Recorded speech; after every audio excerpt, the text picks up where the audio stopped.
the issues affecting Asia's animals, and the stories of the people working on their behalf.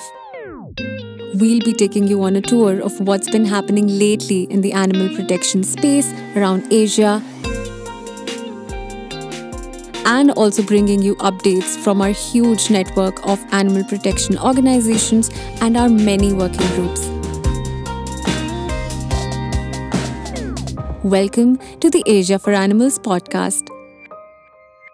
Welcome to the Asia for Animals podcast series, Asia's Wildlife Rescuers, meeting the people creating a future for Asia's amazing wildlife. My name is Elliot, and I'm the lead coordinator of the Sanctuaries and Rescue Centres Coalition. In today's episode, we'll be inviting you to learn more about ape conservation and welfare efforts that are being highlighted on October 8th by the Global Federation of Animal Sanctuaries annual fundraiser, Giving Day for Apes. But what is Giving Day for Apes? How does it help apes? And how can you be involved? So welcome, Valerie. How are you doing today? Super. Hi, Elliot. Thanks for having me here today. Not at all. We're very excited to talk about Giving Day for Apes. But first of all, to start us off, can you tell us a little bit about yourself? Yeah, absolutely. I'd love to. Valerie Taylor. I am the executive director of the Global Federation of Animal Sanctuaries, or more commonly referred to as GFAS. Probably more people know us by. I've been with GFAS for about 8 years, and we have a great mission here at GFAS. We are a nonprofit organization ourselves, but we are the only international accrediting body for animal sanctuaries and rescue centers. Well, that's perfect. I was about to ask you, who is GFAS? Yeah, and what else do you do? And how do you promote good animal welfare and good sanctuary and rescue standards around the world? Yeah. So we were founded in 2007. And although I mentioned us as an accrediting body, that is certainly just a part of our mission.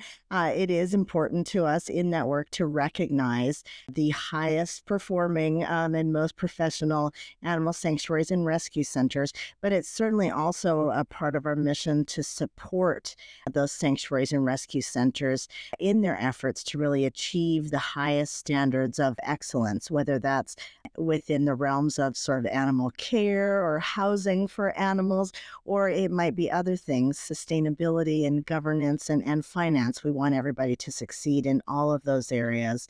And in addition, throughout that work and providing resources and support, we do a ton of collaboration and networking amongst sanctuaries and rescue centers, and of course, raising awareness for the wonderful work undertaken by these facilities. That sounds absolutely brilliant. And speaking of that, you host an annual fundraising event every year. So October 8th this year in 2024 is Giving Day for Apes. What is Giving Day for Apes, and how does it help sanctuaries and rescue centers around the world care for different ape species? So this is really exciting. This is one of our largest events of the year, Giving Day for Apes. And as you say, going live on October 8th. This year, certainly just one of the ways that we recognize and support animal sanctuaries and rescue centers around the world.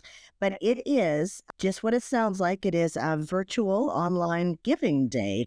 We see thousands of donors from around the world. They come together in a show of support for participating animal sanctuaries and rescue centers. Now, these are going to be animal sanctuaries and rescue centers who are caring for great apes and gibbons. They may be located in Africa, Asia, or North America, but all of them are coming together to raise funds and raise awareness for these wonderful animals that they care for. So some of our listeners may not know the term ape. Could you describe what apes are and what species it covers and why they are such incredible animals? Oh, goodness. Well, we have a really diverse pool of participants always. And so I mentioned certainly the gibbons, but outside of the gibbons, we have sanctuaries that care for gorillas, chimpanzees, bonobos. So all of those species, absolutely. And as anybody knows who is working with animal sanctuaries and rescue centers, maybe those that are outside aren't quite as familiar, but these species are often very expensive to care care for. As sort of our closest living relatives as humans, we all know how much cost of living is for us. So it is so critical that funds are raised for these animals. And these animals are in sanctuary for, a number of reasons. They may be, for example, in Africa, we may see chimpanzees who, were kidnapped and ended up being at a sanctuary or rescue center for potential release, where in North America, we often see animals who are living in sanctuary because they were maybe confiscated from the pet trade, or they were formerly used in research and are now retired. So definitely come from varied backgrounds, but all certainly have in common that they require excellent care, and that excellent care is expensive, and that's the importance of this Giving Day. Yeah, absolutely. So how many sanctuaries and rescue centers do you have participating this year? And I mean, you've already mentioned they're in Africa, they're in Asia, they're in America. What other type of work are they doing with apes? You've mentioned rehabilitation, lifelong care. Yeah. So actually, this year we have 37 facilities participate, which I believe is almost all of the facilities who are even caring for these animals and eligible for this event. So it's fantastic to see everybody really jump on board with this. And of course I talked about the great care that these sanctuaries and rescue centers provide these animals, and certainly at the Global Federation of Animal Sanctuaries, we know that the care provided to the animals is really, really important. But there's also another, really important role of sanctuaries and rescue centers in terms of the impact that they make, and that's within awareness and advocacy.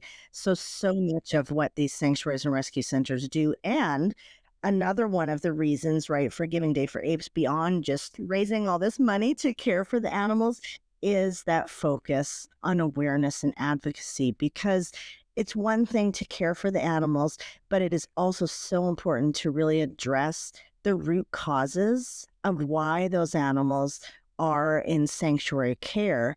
And sanctuaries themselves are so vital to those advocacy efforts. So you'll see throughout this event that these sanctuaries and rescue centers who are participating have put together wonderful pages and wonderful campaigns where they really tell their stories. They tell, the stories through not only their words, but through some wonderful visuals, photos, and videos that they upload to the Giving Day for Apes page, but that show the different challenges that they're up against, the exploitation of these animals, and strengthening the advocacy and the care for them. So it's definitely not all about fundraising.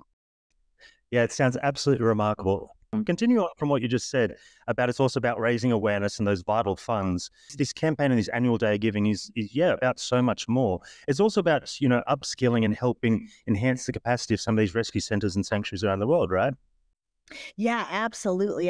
So I think, in terms of running a great fundraising campaign, it definitely takes some basic skills. And so these are things, like I had mentioned, like getting really great at storytelling and communicating and marketing this event. In terms of, what we do or what we provide at GFAS as part of this event, we certainly provide some resources, some different templates to follow on running a great Giving Day or an online campaign. And then we do some trainings as well. And these are going to be everything from how to use matching gifts to amplify a campaign, to maybe how to run peer-to-peer fundraising campaigns. And certainly all of those skills are super helpful in this particular event and Giving Day for Apes, but they are also skills that sanctuaries and rescue centers can take and use in their fundraising efforts throughout the year.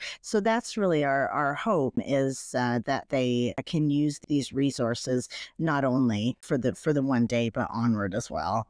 Well, yeah, it's such a fantastic, multifaceted approach to get people really engaged in the process. Because I'm sure, as you know, in your career, people who run sanctuaries and rescue centers are exceptionally passionate.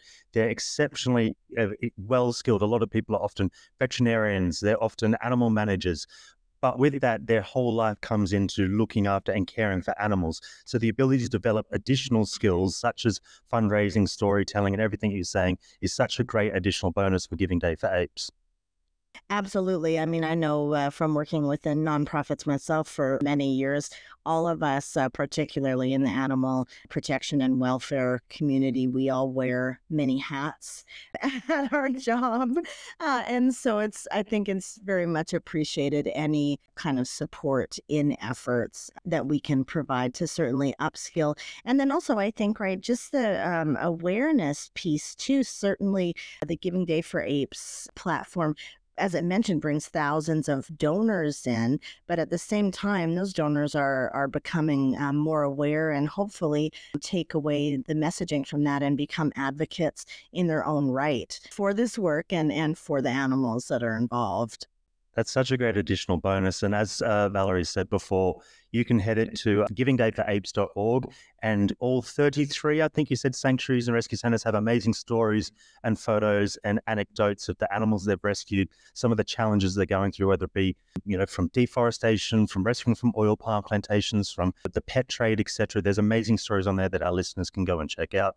What are some of the results that Giving Day for Apes has achieved over the last couple of years? So this year, our 2024 event, this is actually our 11th year of putting on the event. Yeah. The history of it kind of was, it was originally started as a project of the Arcus Foundation. And then shortly after that, GFAS jumped on board. And a couple years later, we became the sole presenter or host of the event. So we've been doing this for a long time, although we're really thankful that we have great sponsors and supporters like Arcus Foundation, who is definitely still very invested in this event, still on board with supporting it. But because of the work that we've put in and the support that we've received from other stakeholders and sponsors, we've actually raised in the 11 years a little over $7 million for sanctuaries and rescue centers. So that's fantastic in itself, of course.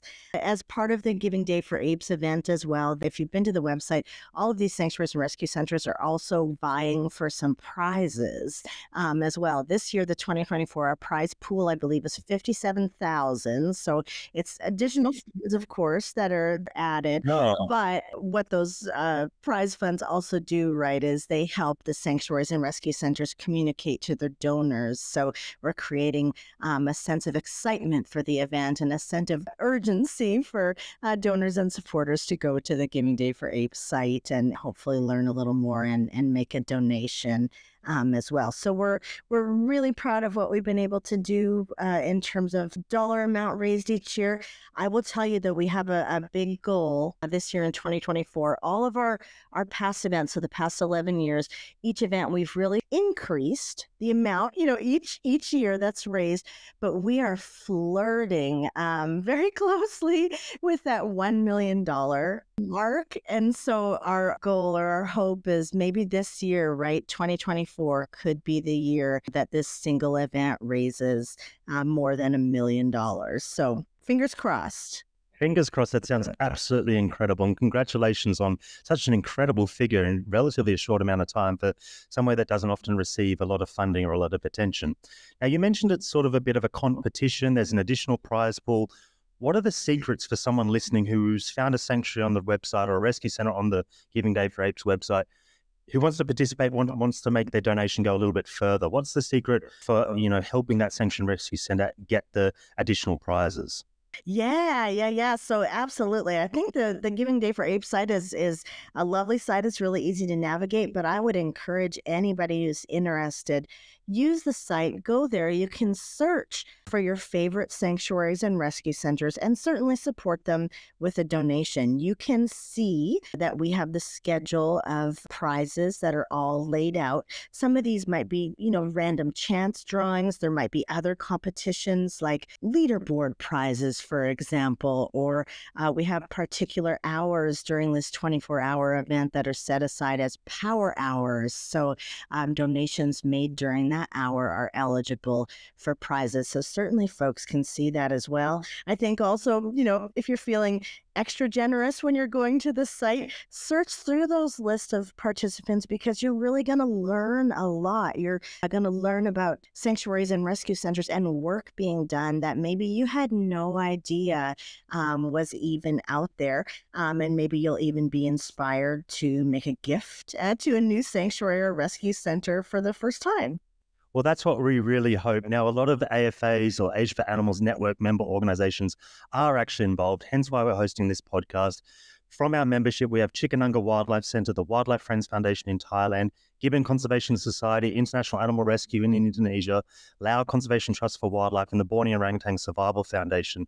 They're just some of the really great, I think there's 6 out of the 9 organizations that are in Asia that are looking for more funding. So anyone who's listening, make sure you go through that website and try and find, another rescue center or sanctuary that you've maybe never heard of, and really engage and learn about what they're doing for orangutans and for gibbons in Asia and for other apes right around the world. Absolutely. And let's go big this year, and best wishes to all of these sanctuaries and rescue centers and their campaigns.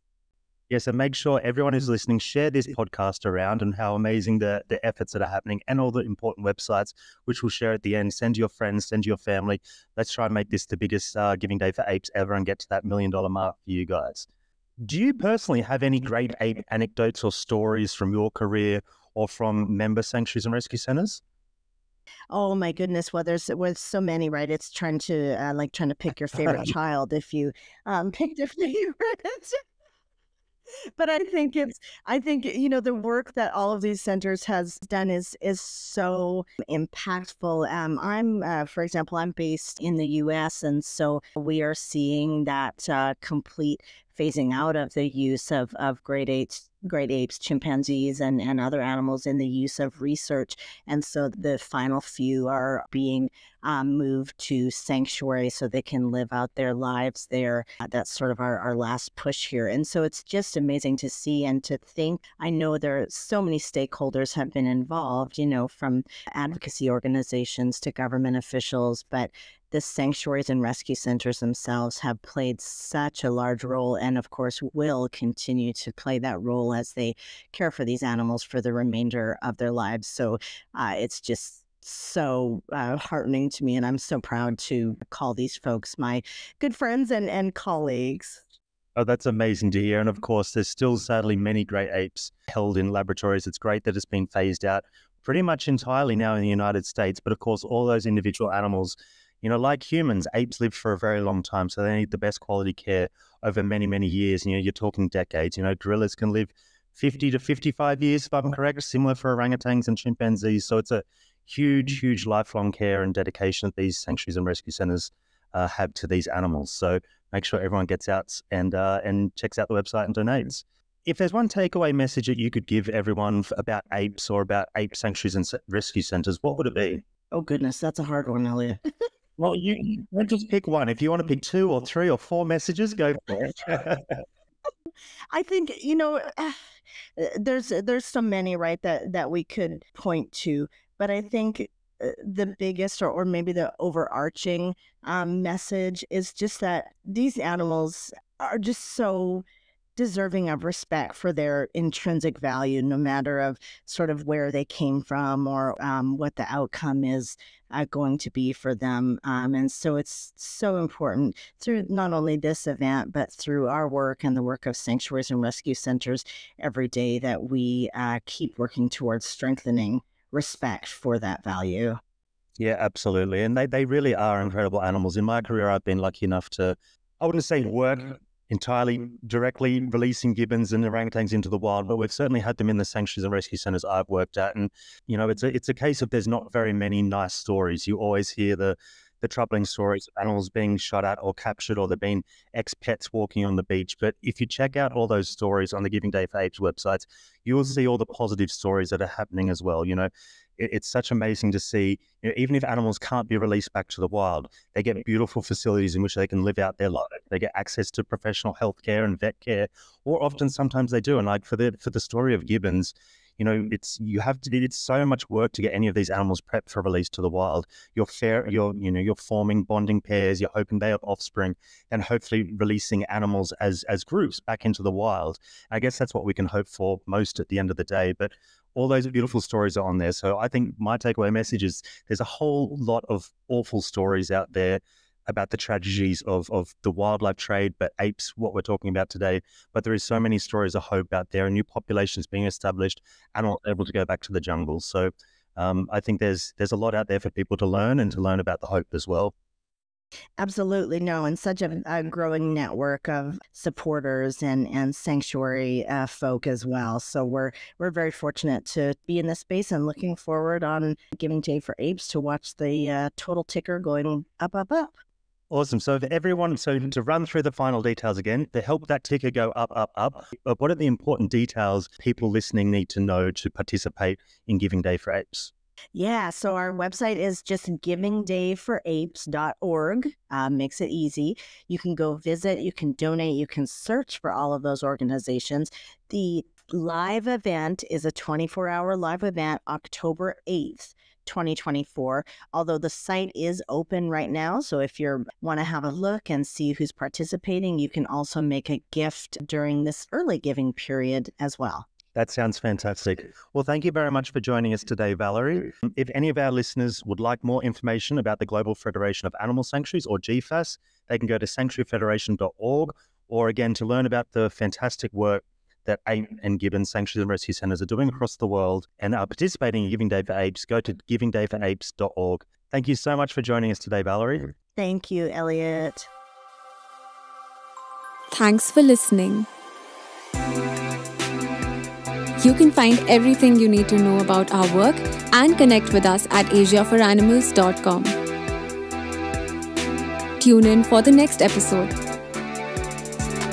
Asia for Animals Coalition, a united voice for Asia's animals.